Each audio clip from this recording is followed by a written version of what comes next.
Bienvenidos a un nuevo episodio de Compede Podcast. Como siempre, un placer, un día más, estar aquí tras la pantalla en un episodio que me hace hoy especial ilusión porque es el primer economista que traemos aquí a Compede Podcast. Ya sabéis que yo soy graduado en Economía, estudio Economía. Además, el año pasado os di mucho la chapa con esto y no había traído a ningún economista. Entonces siempre estaba diciendo, voy a traer a uno, pero quiero esperar el momento, quiero que sea alguien reputado, alguien que sea bueno, y pues por eso la espera ha merecido la pena, por así decirlo, ¿no? Entonces nada, mi invitado de hoy es doctor en Economía, es profesor de Economía Global y Finanzas, es autor de varios libros publicados en todo el mundo que son un súper éxito, además es gestor de fondos, es uno de los economistas más influyentes que hay aquí en España y me voy a decir a nivel global.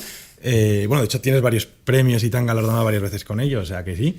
Un verdadero placer tener aquí en un nuevo episodio de Compede Podcast a Daniel Lacalle. ¿Qué tal? Muchísimas gracias, muchas gracias por invitarme. Un gusto estar aquí. Un gusto tenerte aquí.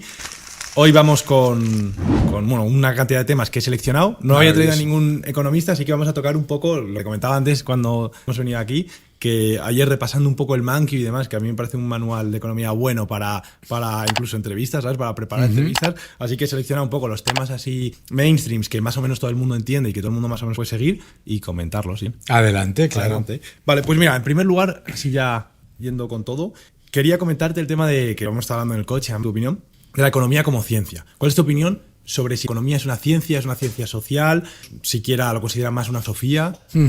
Bueno, la economía es una ciencia. Vale. Lo que pasa es que la gente cuando piensa en economía piensa en política económica. Y la política económica es política. Claro. Eso es importante.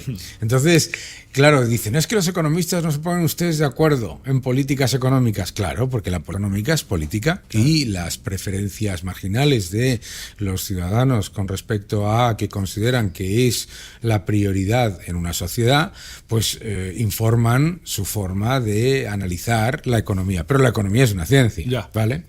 Es verdad que ahora también hay una serie de políticos económicos que están buscando desvirtuar el aspecto científico de la economía. Pero la economía es una ciencia, las reglas las conoce cualquier persona en su día a día. Y la política económica es política. La economía también es una filosofía. La economía es filosofía también, porque la acción humana, el comportamiento de los seres humanos no es igual siempre en todo lugar, en cualquier país o en cualquier entorno. Pero las reglas básicas de la economía son absoluta y totalmente científicas. Vale. Hay un tema que te he comentado también en el coche, que a mí me parece un temazo y creo que es un tema que no se debate tanto. Es verdad que es un debate un poco más del siglo pasado. Dos grandes escuelas económicas, la austríaca y la escuela histórica alemana. Le ganó al principio, ¿no?, un poco la batalla cultural, entre comillas, la escuela austríaca. Ahora yo creo, no sé si ha sido un poco al revés.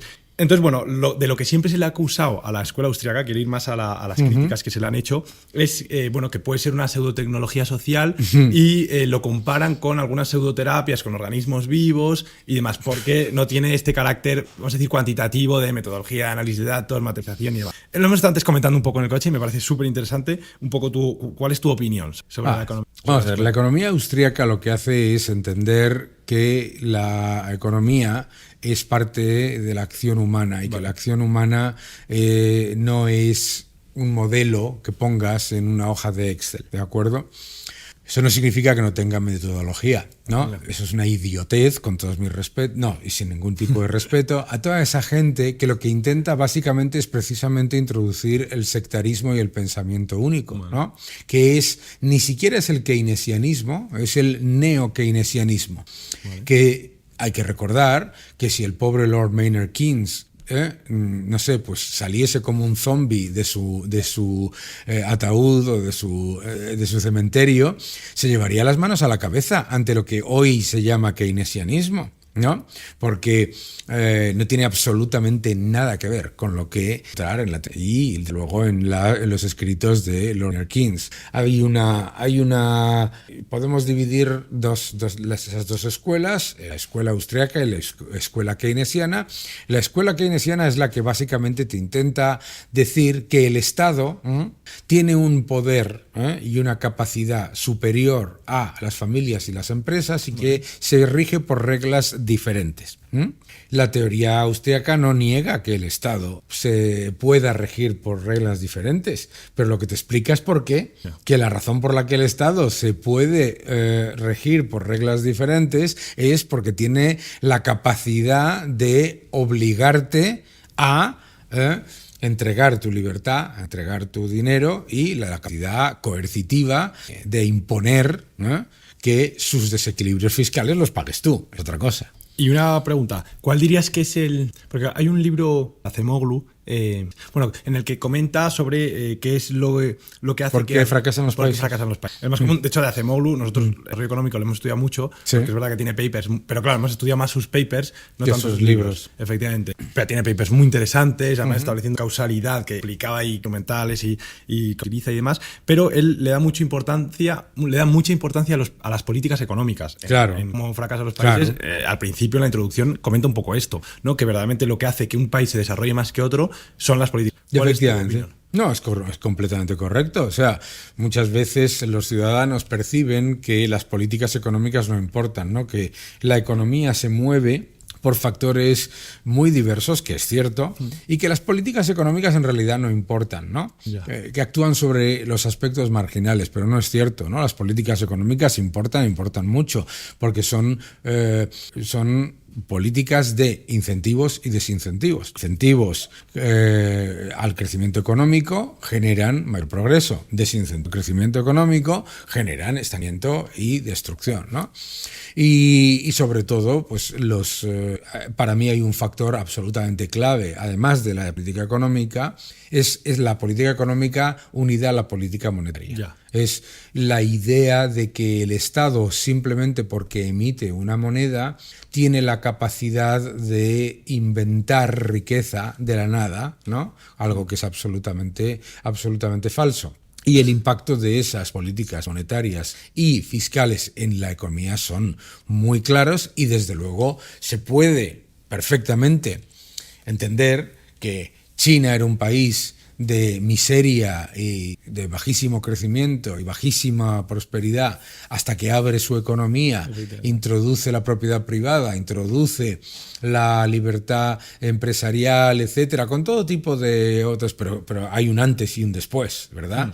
Y creo que es muy evidente, vamos, para mí no hay algo, creo que hay el caso más evidente, es la Alemania federal y la Alemania comunista, ¿no? Sí. El mismo país, diferentes políticas, de uno se escapaban, al otro sí. Y una pregunta, ¿crees que, por ejemplo, claro, porque yo conozco que comparto tu... O sea, sí. no tengo... Bueno, no pasa nada, puedes no compartirla. Efectivamente, no, pero en este caso sí la comparto. Pero quiero hacerte una pregunta. En economías subdesarrolladas o en países emergentes, por ejemplo, en los que, claro, que converja un poco la oferta y la demanda en lo que sería óptimo, sí, pero la demanda o la oferta no puede tirar del carro. O sea, cuando hablo de la oferta, hablo si se constituye de empresas privadas, por ejemplo. Ahí verías bien, por ejemplo, que hubiese un control estatal, en el caso de China, ¿no? O de otros países del sudeste asiático, y luego ya satisfacer cierta, pues eso, converge bien la oferta y la demanda en un decente, ahí ya que se liberalice la economía y que apertura, etcétera. Bueno, eso básicamente lo que parte de la base es del siguiente argumento, ¿no? Que es, vamos a no bañarnos, ¿no? Y entonces el día que nos bañemos, pues vamos a estar limpios y vamos a estar aseados y vamos a oler bien. No, báñate todos los días, ¿sabes? La idea de que el Estado, el gobierno, porque se habla del Estado y el Estado suena como algo así etéreo. El Estado somos todos. No, el Estado no somos todos. El Estado conforma a todos, pero el Estado está administrado por el gobierno. Bien, la idea de que el gobierno tiene más o mejor información que el sector privado sobre lo que es, fíjate la palabra que has utilizado tú, óptimo, es completamente falaz. De hecho, es al revés. El Estado no solamente no tiene esa información, sino que, fíjate, te voy a dar 3 distintas hipótesis. Vale. Número 1, imagínate que la tuviera. Simplemente por la propia organización del Estado. Cualquier Estado, el más eficiente, actuaría tarde y mal en cuanto a esa información. Número 2, imagínate que no la tiene, entonces intenta imponerla. impone su visión de lo que es óptimo. Y entonces primero utiliza la propaganda y después utiliza la represión. Número 3, imagínate que además de no tenerla y de no poder implementarla, quiere forzarla a un sector privado aparentemente cercano al Estado. Siempre termina mal, ¿de acuerdo? El Estado no tiene ni mayor ni mejor información. El Estado es administración.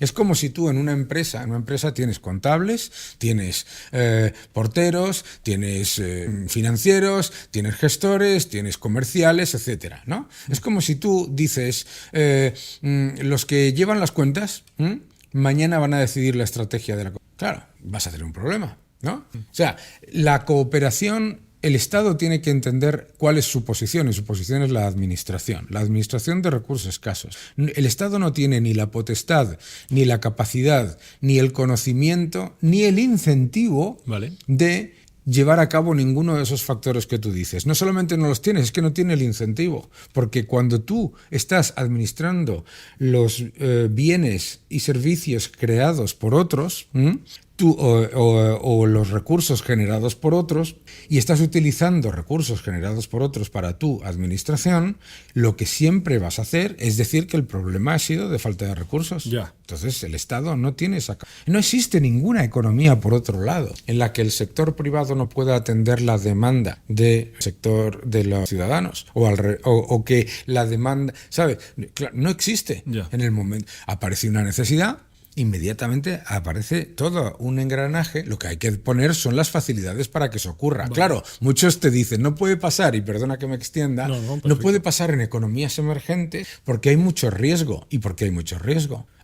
Porque el Estado introduce la inseguridad jurídica, la aleatoriedad política y la represión. Claro. Qué cachondo, ¿sabes? Sí.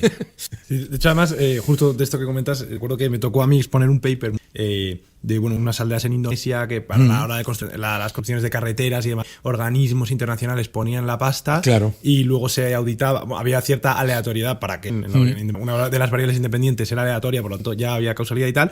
Y bueno, básicamente llegaba a decir que había una acción de la hostia y que era o sea, este es como el resumen así ultra demagógico, y que era una de las causas por las que no podía desarrollarse bien la economía, porque era para construir carreteras que... Y fíjate, sin embargo, cómo en países aparentemente con una corrupción elevadísima y con unas dificultades gigantescas, entonces se instauran las áreas de libertad económica en donde se rigen por los criterios puros del libre mercado, y resulta que esas áreas crecen de manera exponencial. Esto ha ocurrido en Honduras, en los países, ¿no? Zonas especiales en las que no está la sucia mano del político que siempre se presenta como la solución a los problemas que ellos crean, ¿no? Y eso no significa que no haya Estado, Ojo, eso no significa que no haya Estado, sino no deificar, no generar una idea casi pues mesiánica, sectaria, de lo que es o debería ser el Estado. Sí, el otro día hablaba con un amigo mío, no es para nada liberal, de hecho es precisamente todo lo contrario,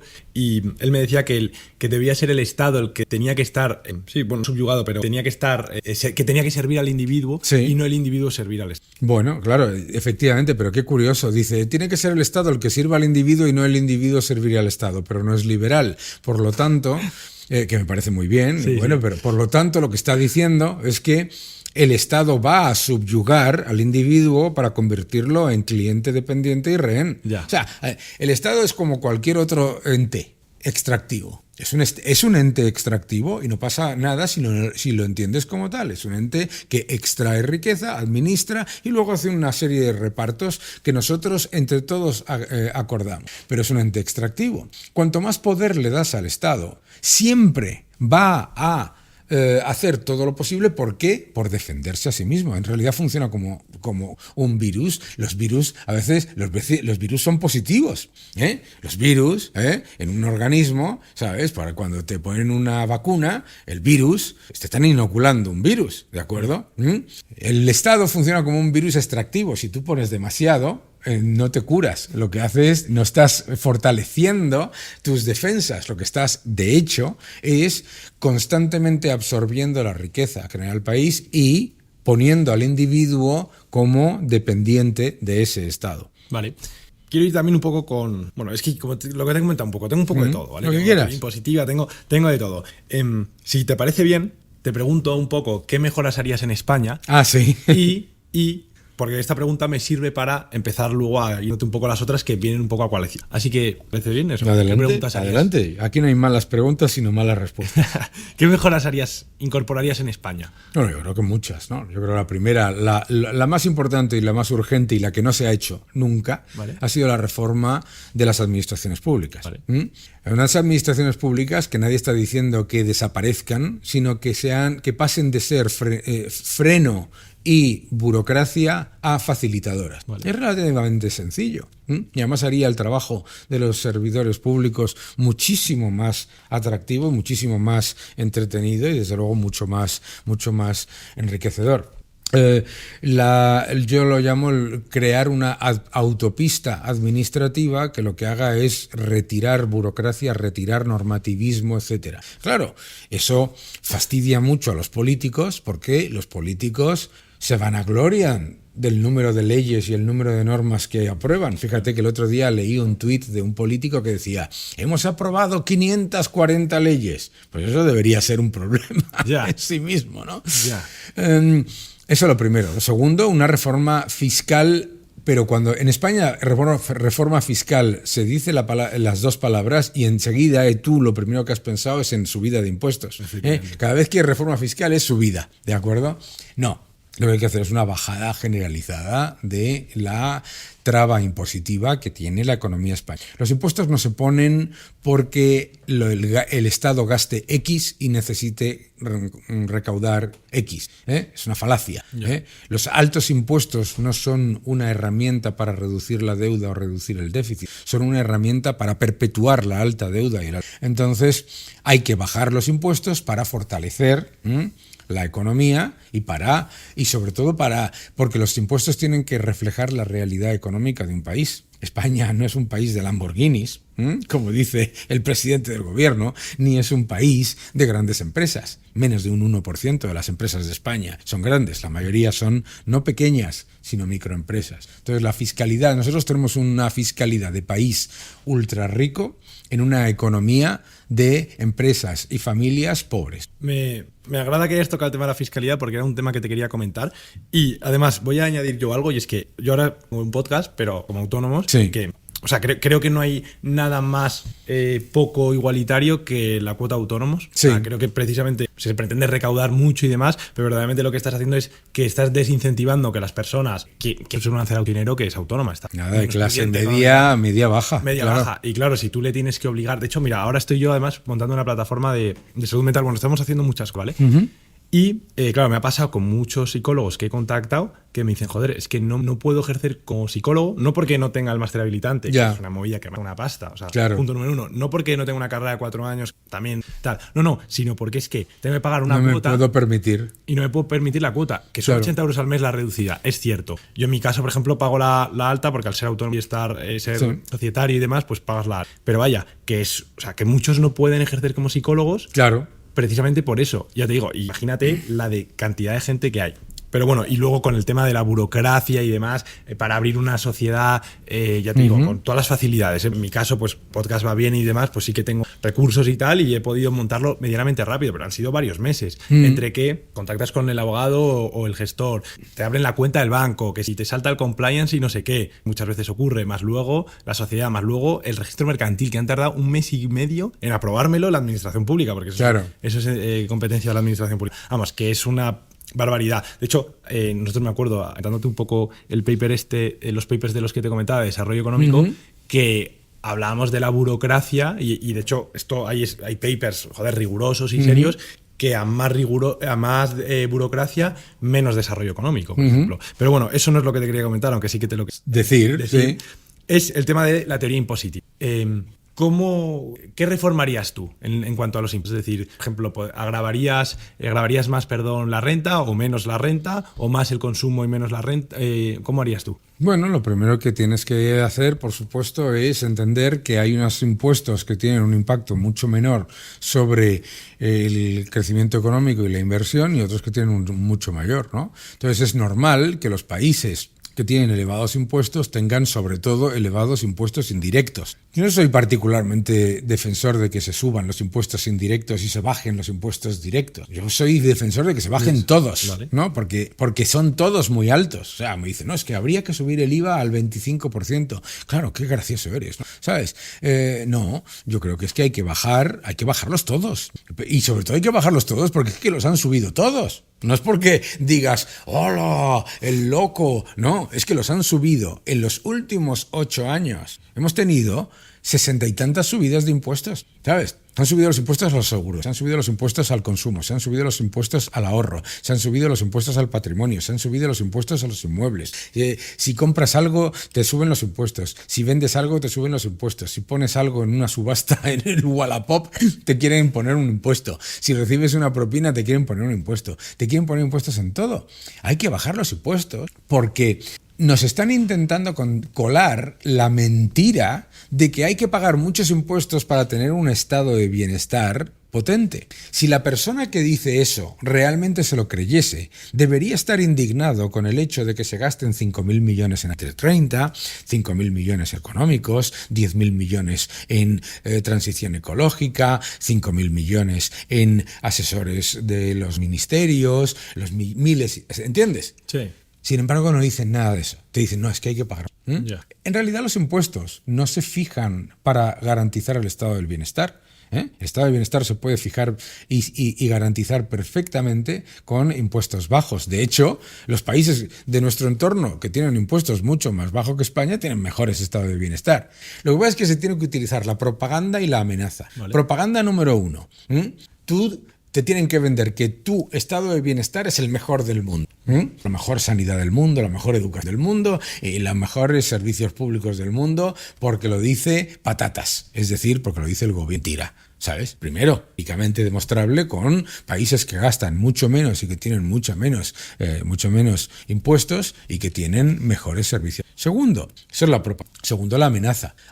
Es que si no pagas muchos impuestos, entonces no vas a tener esos servicios públicos que, por otro lado, deben ser ganados. Entonces resulta que, como decía Thomas Sowell, te dicen que no te puedes pagar la sanidad y la educación, pero que sí te puedes pagar la sanidad, la educación y una gigantesca burocracia alrededor, ¿verdad? Y fíjate, yo te he dejado hablar mientras me hablabas de tus problemas burocráticos y fiscales, porque me ha parecido curioso, no curioso porque es típico en España, la cantidad de coletillas que has dicho de, bueno, y eso que yo estoy bien, bueno, y no por nada por ti, sí. Sino porque fíjate lo que se te mete en la cabeza, se nos mete en la cabeza esa propaganda constante que cuando tú estás mostrando la más que legítima queja sobre los problemas que sufres, tienes que meter una serie de coletillas diciendo, bueno, pero y que conste que yo estoy bien, que conste que yo lo he hecho tal,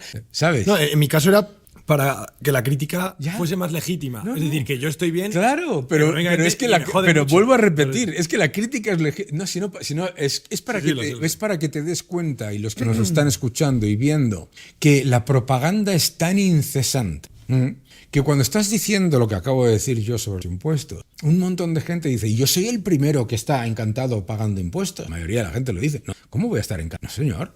Claro. Entonces, ¿qué viene? Te tienen que utilizar constantemente la utilización del ejemplo falaz, ¿no? La falacia que te dice, no, es que fíjate, este niño que tiene de una enfermedad rara jamás podría... ¿De dónde ha salido? ¿Y de dónde salió eso? Es más, si a usted le preocupa esa tontería, le preocuparán otro montón de cosas, ¿no? O, por ejemplo, es que si usted no quiere pagar los impuestos que le dice el gobierno que tiene que pagar, ¿vale?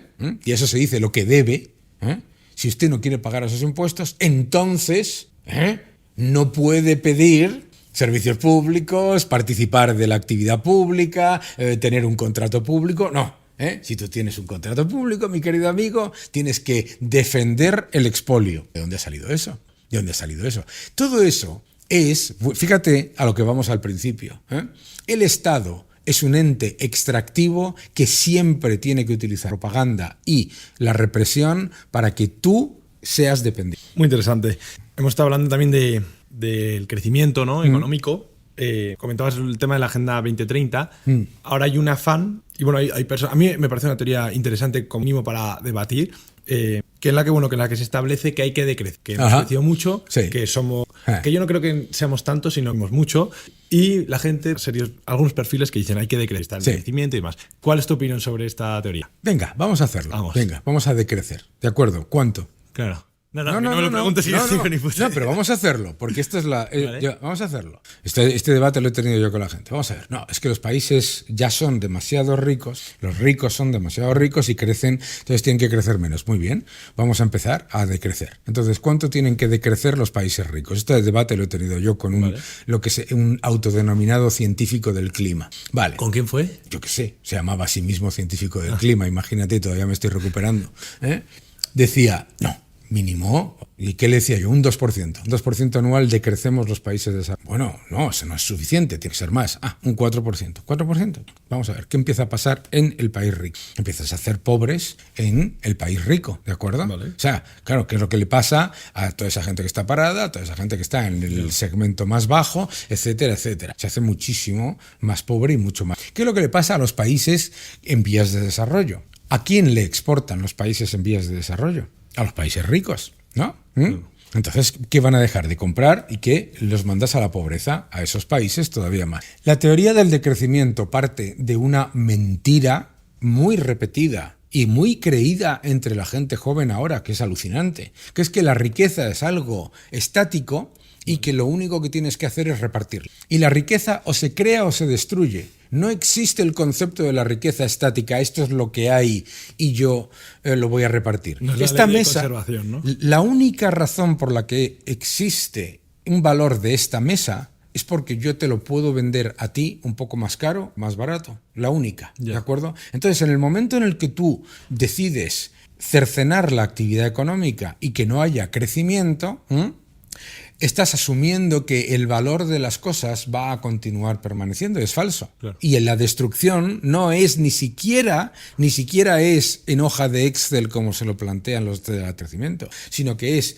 exponencial y haciendo muchísimos más pobres a los pobres. Y parte de otra falacia. La primera es la de que la riqueza es algo estático. Y la segunda es la de que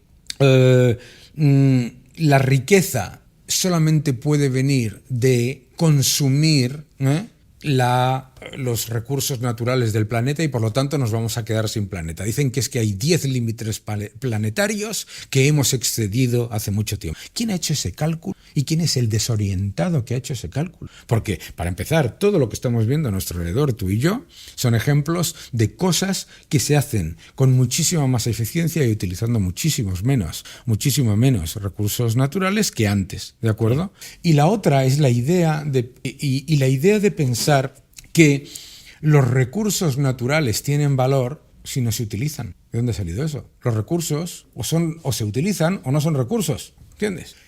No es no tener ni idea de economía.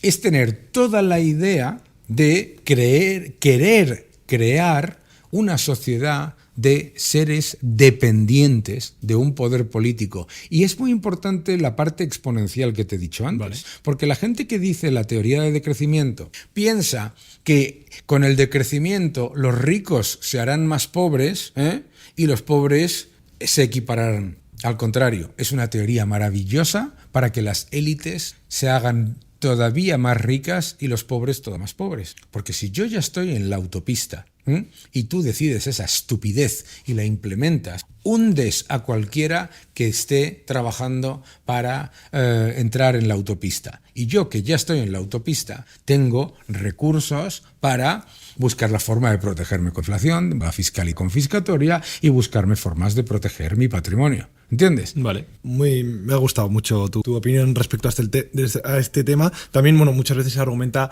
hay mucha gente que el término es tecnooptimismo, ¿no? Que muchas veces estar pasando una serie de cosas, pero también hay que tener en cuenta que la tecnología va a evolucionar mucho de manera exponencial en el futuro y muchos problemas ahora vamos a ser capaces de solucionar por crecer. Bueno, es que la teoría del decrecimiento, igual que todas estas teorías extractivas y destructivas, vienen de la ignorancia con respecto a la tecnología, la eficiencia y la competencia y la innovación.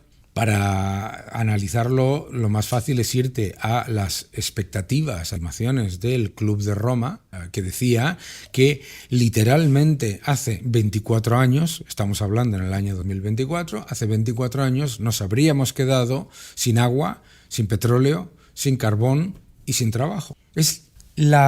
Hablábamos en el coche, tú y yo, del tema de los modelos y de las estimaciones. Las estimaciones científicas, por muy científicas que sean, son estimaciones, ¿de acuerdo? Y la probabilidad de equivocarse es muy elevada, igual que las estimaciones de los economistas, están hechas para dar un frame of reference, una referencia. No están hechas para considerarlas verdad revelada.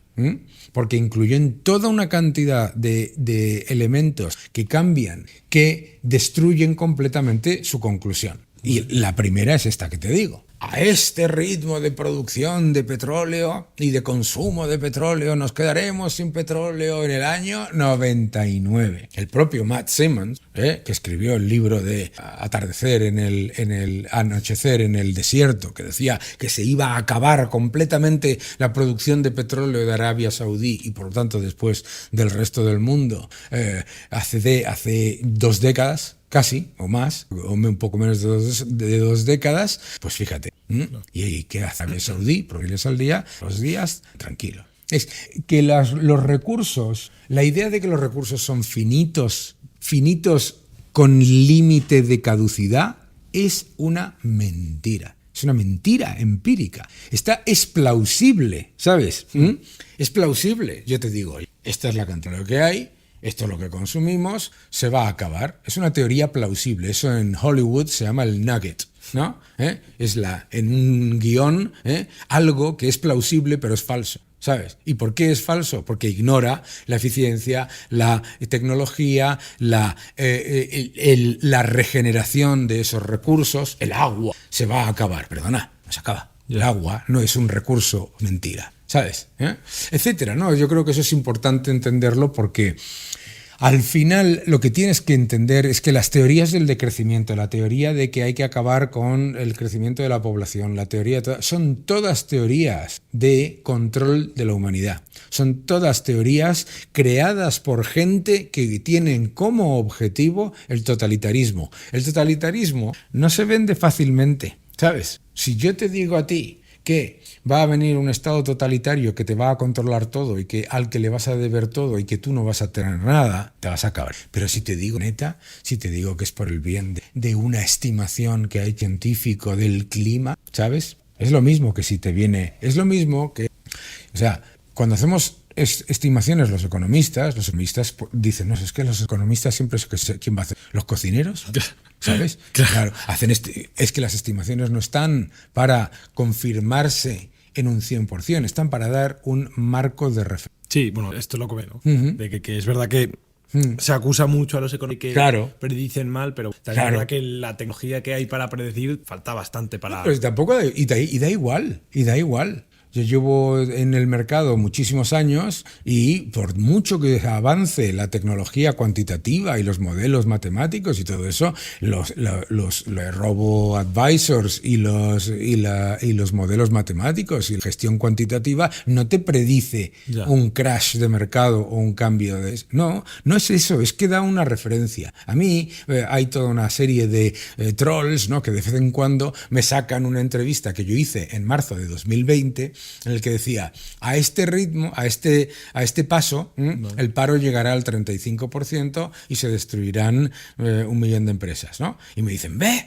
¡Se equivocó usted! Y digo, hombre, no. Marzo de 2020, la economía cerrada, el gobierno diciendo que la economía va a seguir cerrada y diciendo que no se van a dar ayudas y que no se va a hacer nada de nada. Hago una estimación basada en esas expectativas, ¿vale? Ojo, y encima va y se cumple en junio de 2020, ¿de acuerdo? Y sin embargo, después cuando se abre la economía, se hace todo lo contrario, etcétera, te dicen, ve, usted se equivocó. Esto se lo hacen a todos los economistas, porque claro, hay otros que dicen, oye, pues yo creo que la economía va a ir como un tiro. ¿Basado en qué? En esto y esto, no se cumple esto y esto, y dicen, usted no predijo la crisis. ¿sabes? Da igual. Se trata de poner un marco de referencia. Lo más curioso en ese meme, en ese ataque constante de los trolls, es que en marzo lo dije eso y ocurrió en junio. Ya. Y además es interesante fíjate cómo hablamos de política económica y economía. Claro, te dicen, claro, usted se equivocó, no sé qué, no sé cuántos. En marzo de 2020 yo dije eso, ¿de acuerdo? En marzo de 2020, la ministra de Economía dijo que el impacto de la pandemia iba a ser, y cito, de bajísimo impacto sobre la economía. Inapreciable. ¿De acuerdo? ¿Quién se equivocó? ¿Ella o yo? Con los mismos datos, con las mismas estimaciones. Fíjate qué curioso. Y al que le atacan es al que le molesta políticamente que el resultado de sus estimaciones, eso te pasa por el otro lado igual, ¿eh? Claro. No se trata de una cuestión. Pero vuelvo al tema, economía, política económica. Sí. Bueno, esto pasa mucho y también pasa incluso al revés, ¿no? Que hay economistas que hacen una estimación, pasan 10 años, se cumple y dicen, ¿ves? Os lo dije. Eso, claro, hombre, siempre se dice que los economistas predecimos 4 de cada 2 crisis, ¿sabes? Pero piénsalo desde el otro punto de vista. En vez de... Fíjate qué curioso es esto. Los economistas siempre estaban diciendo que viene una crisis y luego no viene. ¿Por qué no le hace caso usted al que está alertando sobre el aumento de los desequilibrios? ¿No? Fíjate que ese blissful ignorance, ¿no? esa ignorancia complaciente. Ya. En la que entra la gente, en la que dice, bueno, es que ustedes están diciendo siempre que la cosa va mal. Bueno, no se está multiplicando la deuda. No está aumentando masivamente la exposición a gasto público tirando de unos ingresos que son de corto plazo, etcétera, etcétera. En vez de escuchar, claro, luego dicen, nadie predijo la... El otro día tuve yo una conferencia que predijo el aumento brutal de la inflación y ahora ¿cuál es la narrativa? Nadie predijo el aumento brutal de la inflación. Y ya que hablas de inflación y crisis... ¿Tú crees, bueno, es algo tablet que se puede ver? Yo siempre hemos hablado, elegimos a Monedero, cuando hemos traído a Villa y tal, cada uno... ¿Con Monedero? Con Monedero hablamos... ¿Qué dice Monedero de los ciclos económicos? Hablamos brevemente, simplemente mencionamos, pero mencionamos mencioné yo, porque los ciclos económicos, por un lado están Marx y Mitchell, que ellos modelizan más económicos, y luego hay uno que se me olvida cómo es un nombre raro, pero vamos, él citaba él pondrá aquí pero vamos, que me estaba yendo por las ramas. ¿Cuál es tu visión sobre la posibilidad que esto también... Es que claro, es lo que hablamos, que en economía hay un mogollón de economistas que prevén, va a venir una crisis súper fuerte tal, en nada, y otros que dicen todo lo contrario. Entonces uno va como pez. Bueno, lo primero que tú tienes que hacer es entender qué es una crisis. Una crisis es la contracción abrupta de la cantidad de dinero en el sistema que lleva a que no solamente entren en dificultades financieras las empresas que lo están haciendo mal o las familias que están muy endeudadas, sino también los que no. Eso es una crisis. Una recesión no es una crisis. Y una recesión y una crisis en realidad son la manifestación de un exceso previo. El concepto de evitar una crisis o evitar una recesión es relativamente fácil. Empiezas a imprimir dinero y empiezas a gastar como un loco, a disfrazar el Producto Interior Bruto, más o menos lo disfrazas, pero los problemas se van acumulando y el riesgo se acumula lentamente y salta muy rápido. ¿De acuerdo? Entonces, ¿que va a haber una crisis en el futuro? Claro, va a haber. Claro que va a haber. Entonces, la cuestión no es cuándo. La cuestión es que la gente se prepare para que vaya a haber una... O sea, la gente, todo el engranaje político, mediático cercano a los gobiernos, los bancos de inversión cercanos a los gobiernos, partidos políticos, etcétera, te intentan orientar en economía a el concepto de tú no te preocupes, ¿vale? Y sin embargo, la razón por la que, por ejemplo, en el año 2021 no hemos tenido una crisis fue porque las empresas y las familias, cuando el gobierno les dijo que se iba a cerrar la economía y que iba a ser como unas vacaciones y que no se preocupasen, la gente dijo, bajo ningún concepto. La gente dijo, ahorrar. Me decían, qué tonta es la gente, se ha ido corriendo a los supermercados a comprar papel higiénico. Digo, tonta nada.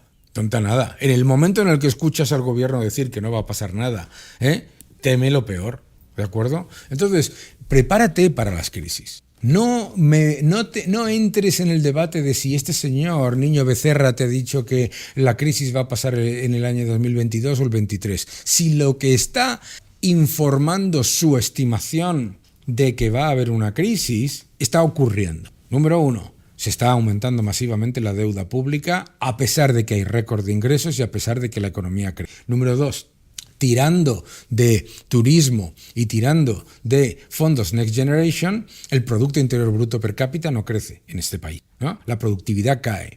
Esos son datos que no puedes ignorar, ¿de acuerdo? Entonces dices, pero no pasa nada. El otro día estaba yo, iba a cruzar la calle, una calle céntrica de Madrid, y se me acercó una señora y me dijo, a ver, ¿cuándo empieza usted a decir cosas buenas de la política económica del gobierno? Y tal y que cual, porque hay que ver, no sé cuántos. Y le dije a la señora, ¿y a usted cómo le va? Y me dijo, a mí fatal. Y digo, pues nada, buenos días. ¿Entiendes? Ya. Claro, si usted mismo, a mí me da exactamente igual. Yo no tengo el más mínimo problema en defender las estimaciones mías, las de Niño Becerra, las de Juan Rayo, las de Carlos Díez, el que quieras. Y menos mal que existen estas personas. Esto es muy importante porque hay una academia que dice, es que estos economistas mediáticos y tal cual, en vez de nosotros, los del podio autocreado, ¿no?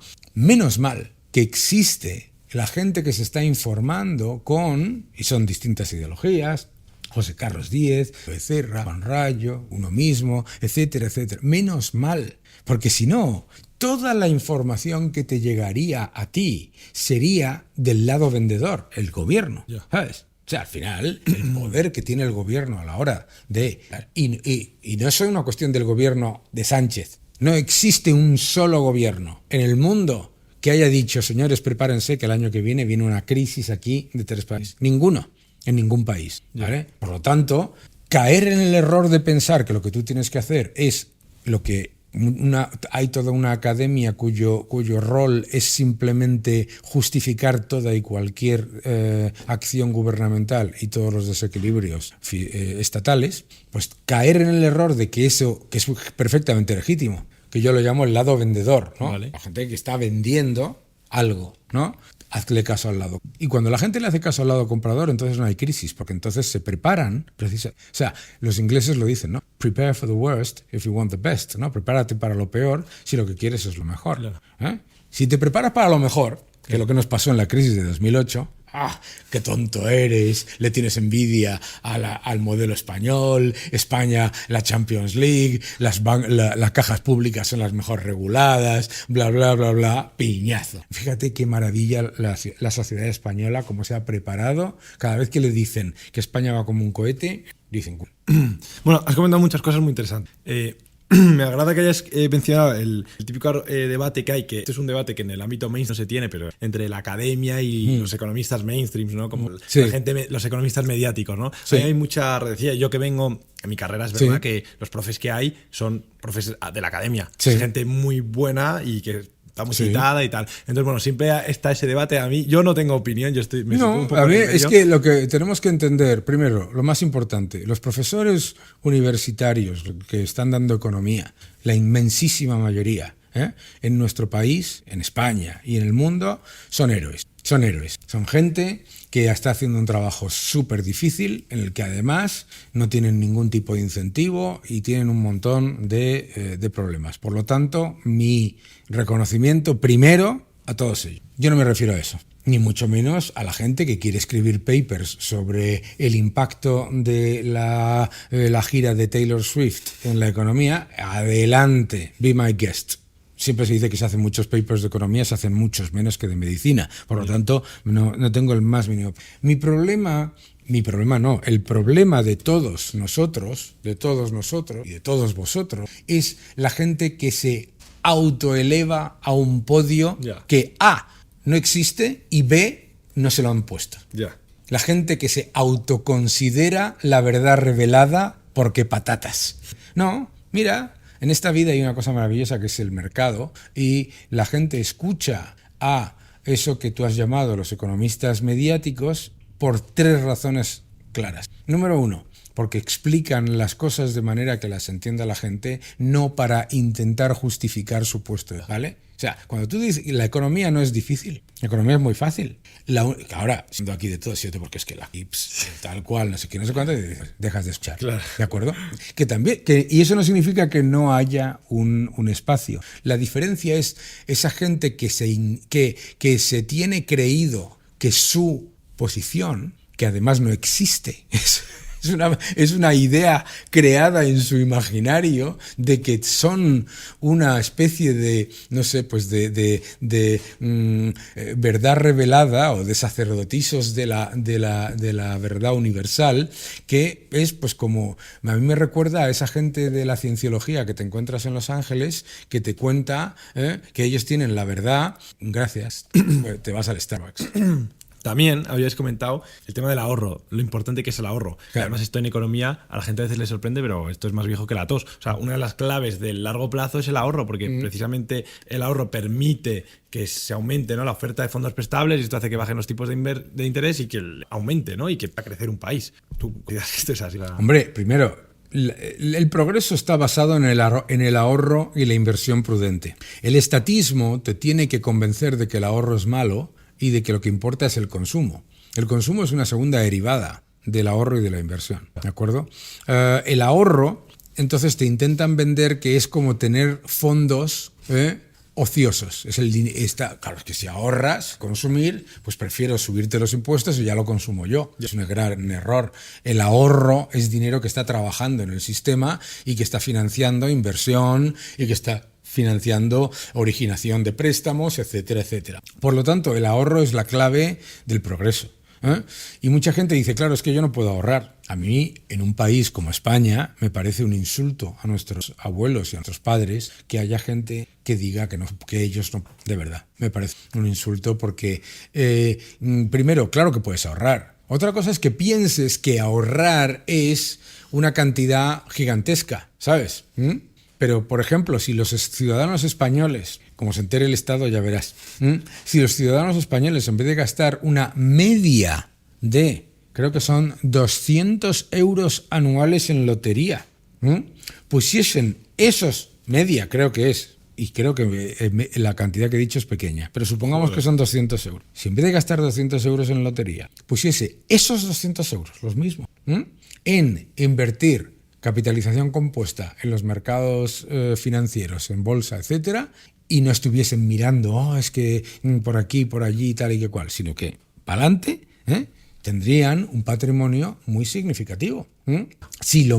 A mí no me puede decir que en España la gente es que no se puede ahorrar cuando están los estadios llenos con entradas a 90, 150, 200, 500 euros, ¿no? No me importa.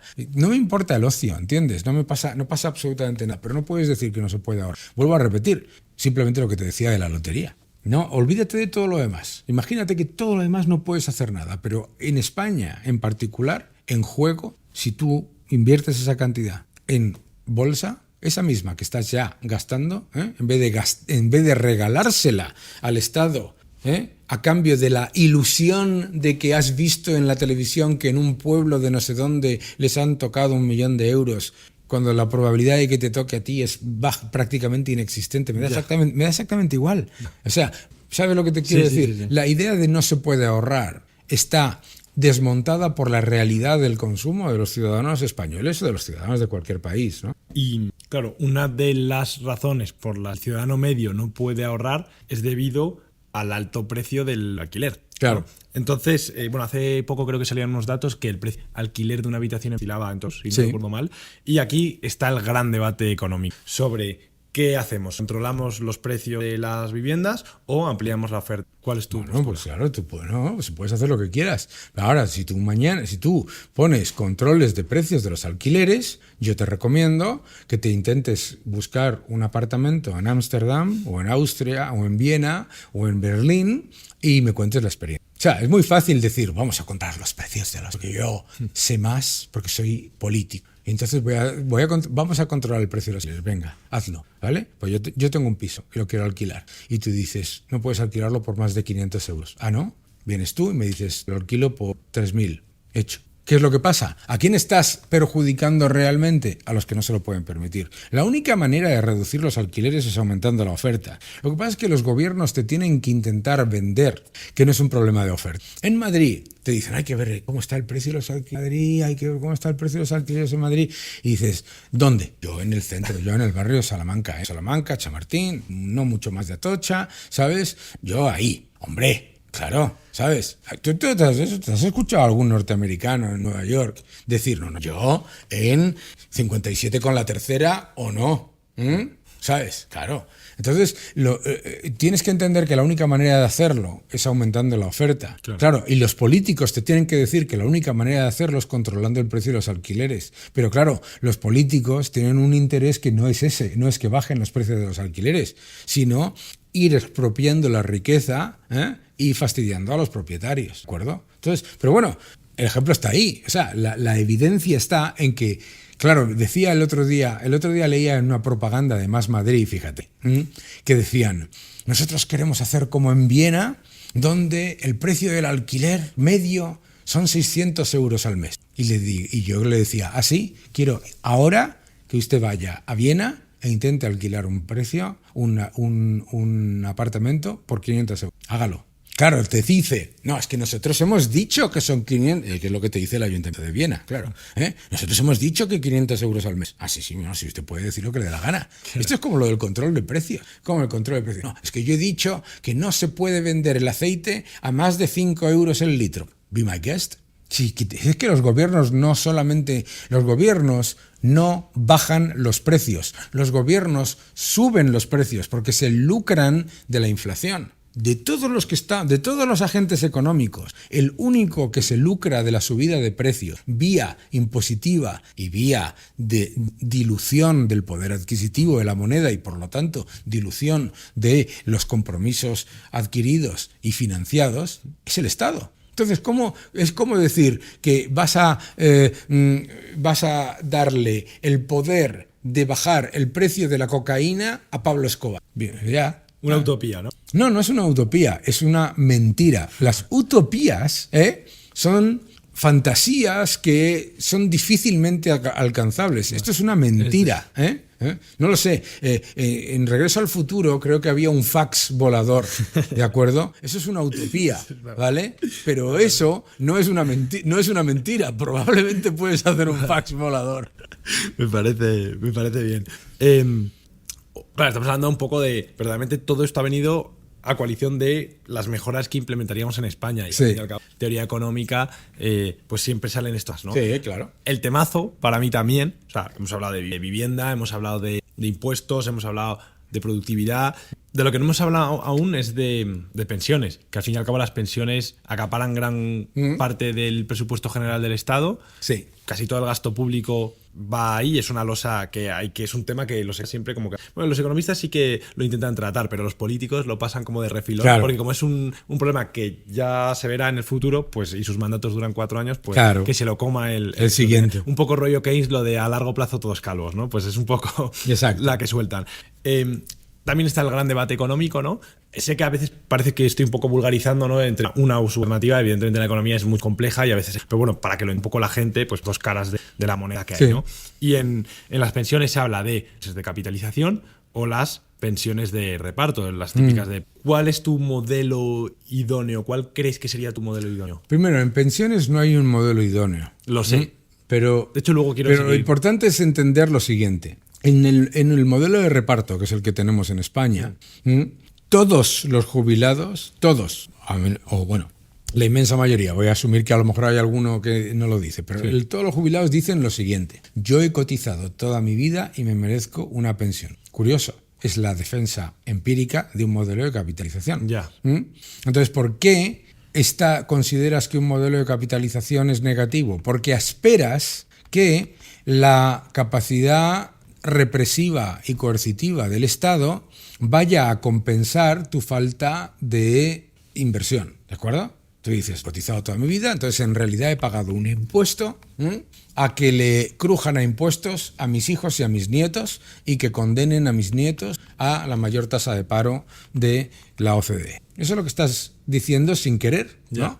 Y los jubilados no son personas asociales ni egoístas, todo lo contrario. Los jubilados lo que pasa es que les han engañado. Les han engañado con un sistema que está creado como un engaño. El sistema de pensiones, de reparto, lo creó Bismarck con una edad de jubilación, los 65 años. ¿Sabes por qué?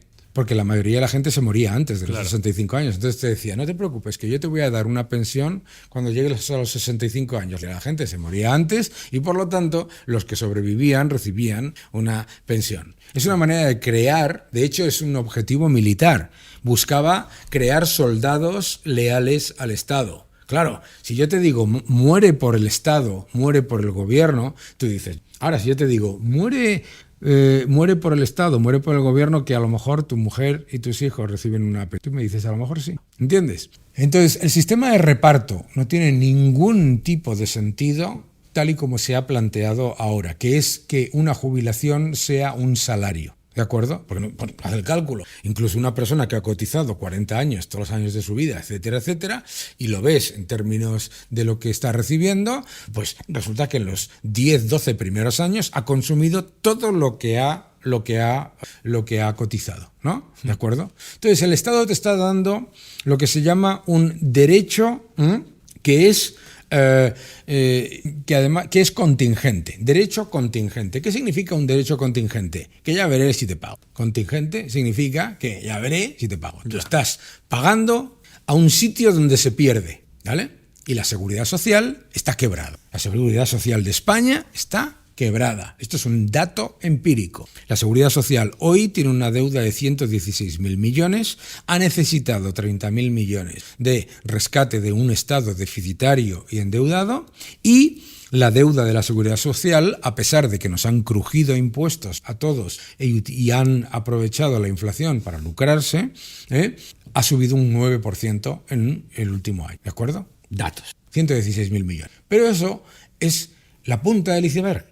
Los compromisos no financiados del sistema de seguridad social de España son un 500% del Producto Interior Bruto. Es decir, no es la deuda que ya se ha emitido, es la deuda que se ha comprometido y que no se ha emitido. Por lo tanto, el sistema está quebrado. Hay que hacer tres cosas. Número uno, hay que cambiar completamente el sistema de cómo lo están haciendo los gobiernos. ¿Por qué? En el sistema de seguridad social han metido todo un montón de gastos que no tienen nada que ver con las cotizaciones. ¿De acuerdo? ¿Para qué? Para liberar sitio en el presupuesto para sus chorradas. Entonces, todos aquellos gastos que no vienen de cotizaciones tienen que ir al presupuesto. ¿De acuerdo? Tú me dirás, bueno, a mí qué me importa, el presupuesto es deficitario y el Estado tiene una enorme deuda. Claro, obligaría al Estado a reducir gastos en esos 30 y pico mil millones, ¿vale? Más otros 30 y pico mil millones del déficit anual que lleva. Sí, efectivamente, hay que reducir partidas del presupuesto para incluir esos gastos. Bien, una vez hecho eso, la seguridad social más o menos recibe la misma cantidad de ingresos que de gastos. Ahí la seguridad social pasaría de estar en quiebra a estar en la UBI, ¿de acuerdo? Pero no lo soluciona, porque el problema demográfico, el problema de productividad y el problema de empleo es el mismo. Entonces, tienes que pensar en cambiar la forma de pensar en la economía española. Yeah. Tienes que traer muchos más ricos, tienes que traer muchas más grandes empresas y tienes que crecer mucho más. Eso no se consigue subiendo los impuestos, ¿vale? Y luego hay que hacer una transición, como han hecho todos los países líderes de nuestro entorno, a un sistema en el que haya una parte de solidaridad, que estamos todos de acuerdo, un sistema de capitalización mixto. Eso es lo que yo digo, ¿de acuerdo? Lo otro, cerrar los ojos y pensar que este agujero se va a cubrir subiéndole los impuestos a las personas y manteniendo el sistema actual, a lo que te va a llevar es a pagar muchos más impuestos, a recibir mucho menos. Porque fíjate, yo veo en el debate económico que hay dos propuestas. Propuesta número 1, la que yo te acabo de decir. Propuesta número 2, no. Lo que hay que hacer es subir mucho más los impuestos, lo que hay que hacer es tirar mucho más de transferencias estatales. Pues me temo que la segunda está reconociendo que el sistema de seguridad social está quebrado. De hecho, bueno, en clase nosotros, me acuerdo que era en macroeconomía dinámica, que teníamos un apartado de pensiones y demás, supuestos que Sí. son por hechos Sí. y con muchas restricciones y demás, pero bueno, siempre llegabas como al final del ejercicio, ¿no? En el que veías qué sistema era mejor, ¿no? Claro. Muchas veces cuando la tasa de crecimiento de la población pues era muy alto y era mayor que la R, que la tasa de interés, pues ahí quizás sí que convenía más un sistema de reparto. Pero claro. Pero es que eso no pasa. Efectivamente. Por ejemplo, Pero- en un país como India, quizás. Pero, Tampoco. Pero si tú piénsalo un momento, tú imagínate que tú eres un trabajador cualquiera y la parte que te detraen hoy por seguridad social de tu salario, Vale. la pones a trabajar en el mercado de capitales. Claro, esa es. Por eso. Es que es que no hay color. Claro. Claro, lo que pasa, ¿qué es lo que te dice el estatista? ¿Cómo vas a ponerlo a trabajar en el mercado de capitales? ¿Y si pasa lo del 2008? ¿Y si pasa lo del 2001? Pero eso, animal, que lo que pasó en el 2001 y en el 2008, estamos a máximos de nuevo. Ya. O sea, te están haciendo que te fijes. Estás viendo una cosa que ha ido así, como un tiro, y te dicen, fíjate en este momento en el que bajó o en este momento en el que bajó. Ya. Me parece interesante. Estamos ya terminando. No te voy a quitar más tiempo, pero bueno, la última parte es unas preguntas cortitas. Lo que Estas de quieras. sí o no, que se las hicimos a Monedero, te voy a hacer unas parecidas, Muy ¿vale? bien. Pero antes, así brevemente, había un tema que te quería tocar, que te quería comentar, que era el tema de la inmigración, pero Sí. no el típico tema que a veces se utiliza de manera populista, ¿no? ¿Qué opinas de la inmigración tal? En mi caso era, bueno, sabes, los típicos modelos de comercio internacional en los que hay dos factores, está el trabajo, está el capital y demás. Y claro, es que hay muchos modelos y es complicado. En verdad, casi que es más fácil. Mejor olvídate de los modelos. ¿Cuál es la pregunta? Sí. Bueno, en verdad, casi que voy a ir a lo que he criticado del populismo. ¿Qué opinas de la inmigración en un contexto laboral? Me da exactamente Como igual, fuerza me da productiva. exactamente igual. La inmigración no es ni buena ni mala. Vale. La inmigración es igual que la defensa, igual que los tratados comerciales, etcétera, es parte de lo que hace un Estado. Si usted lo que quiere son fronteras abiertas, yo quiero que no haya Estado. Claro. No me fastidie. ¿Entiendes? A mí no me venga usted con un quid pro quo en el que diga, no, aquí cada vez más Estado, pero sin ningún tipo de control de la inmigración. Y la inmigración la hay. No es ni buena ni mala, pero hay inmigración buena y hay inmigración mala. Y negarlo es una idiotez. Negarlo es una idiotez. ¿Por qué? Cualquier persona en su edificio donde tiene su piso. Hay buenos vecinos y hay malos vecinos, ¿no? Sí. Si viene un vecino que no paga las cuotas, que no saca la basura, que tiene la casa hecha un desastre y que no se adapta a la convivencia con el resto de los vecinos y tiene toda la música altísima, eso es un mal vecino, Claro. ¿no? Bueno, pues ya está. Ya está. Ya. Si es que no existe. Toda esa gente que te intenta vender que todo esto es un problema de que tú eres muy insolidario, pues entonces me imagino que cuando sale de casa deja la puerta abierta. ¿Entiendes? ¿Qué clase de tontería es esta? Claro que hay una inmigración ilegal, dañina, que no por su voluntad, a lo mejor me da exactamente igual, que por toda una serie de factores culturales, etcétera, no se adaptan, no buscan adaptarse y simplemente genera más problemas sociales. Eso es incuestionable. Pero no es que sea incuestionable porque lo diga Daniel Lacalle en España. Vete tú a China y di, voy a emigrar. Vete a Corea, vete a Japón, vete a...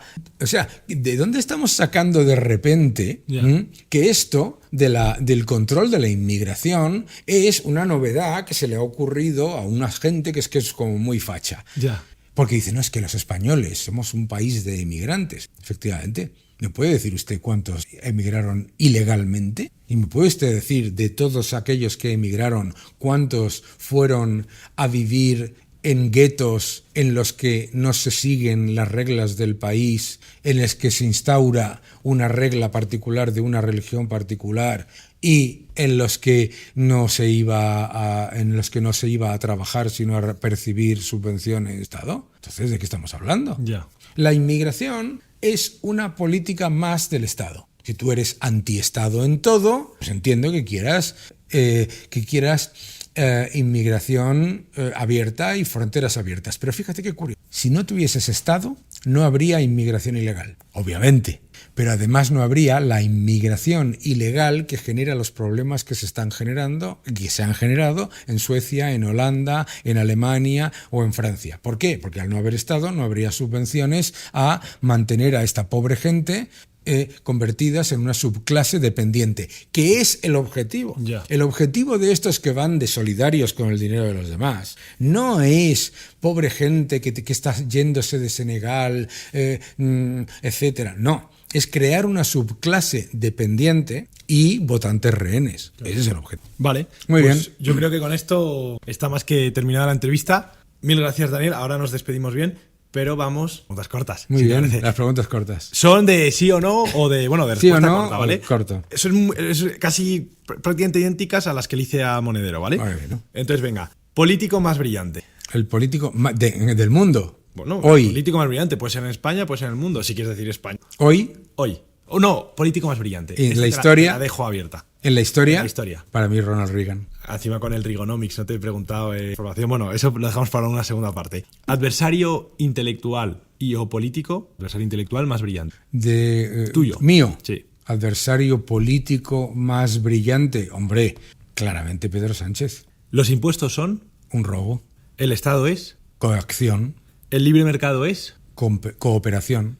Ahora con una palabra, hay que definirles. Javier Milei, Un gran amigo. Pablo Iglesias, Cara dura. Santiago Abascal, Una persona con... Bueno, Santiago Abascal es una buena persona acercándose a políticos equivocados. Pedro Sánchez, Es un político de raza y por lo tanto el más peligroso de todos. Donald Trump, Donald Trump es un empresario corporativista. y para terminar, Nicolás Maduro. Nicolás Maduro es un asesino. Terminado. Muchísimas gracias. Muchísimas gracias por estar aquí en Compe Podcast. Espero que hayas disfrutado y que te haya gustado la entrevista. Me ha encantado. Y nada, a la gente, muchísimas gracias por haberla visto. Es un verdadero placer, como siempre, estar tras la pantalla. Recomendación, si os ha gustado todos los enlaces a redes sociales y demás del doctor Daniel. Y bueno, tendréis Compe Podcast, que si quieres despedirte frente a cámara. Pues oye, ¿cómo nos lo hemos pasado? Hemos hablado de todo. De todo. Vosotros, pues nada, seguid defendiendo la libertad. Al final, lo importante no es lo que diga yo, lo que diga cualquiera, sino lo que vosotros aprendáis con lo más importante, el don más importante, el regalo más importante que tenéis, que es el libre albedrío. Recordad siempre que cada vez que alguien os ofrezca seguridad a cambio de libertad, no os va a dar seguridad y os va a quitar. Así que nada, muchísimas gracias